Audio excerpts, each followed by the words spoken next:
Xəmsə Milli İntellektual oyununun yaradıcısı Faiq Hüseynov vəfat edib. Doğru Xəbər Azərbaycan bildirir ki, bu barədə sosial şəbəkələrdə paylaşım olunub.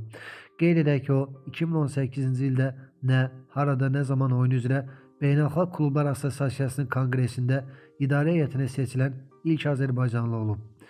Faiq Hüseynov nə, harada, nə zaman oyunu üzrə həm Azərbaycan, həm də rus dilində Azərbaycan çempionudur. Bakıda keçirilən Caspian Cup adlı intellektual festivalında yaradıcısı olub.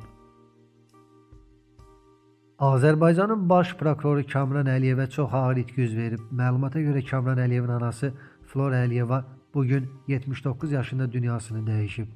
Mərhum Gəncə şəhərində dəfn olunub. Allah rəhmət eləsin.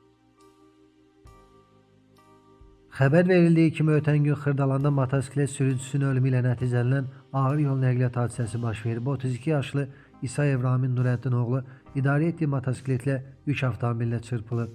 Qəza nəticəsində ağır xəsarət alan Ramin İsayev hadisə yerində ölüb.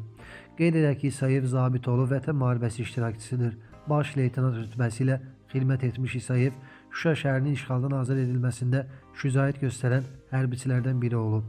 O, müharibədən sonra hərbi xidmətlərə görə və Şuşanın azad olunmasına görə medalları ilə təltif edilib. Mərhumun bir az yaşlı qızı yadigar qaldı.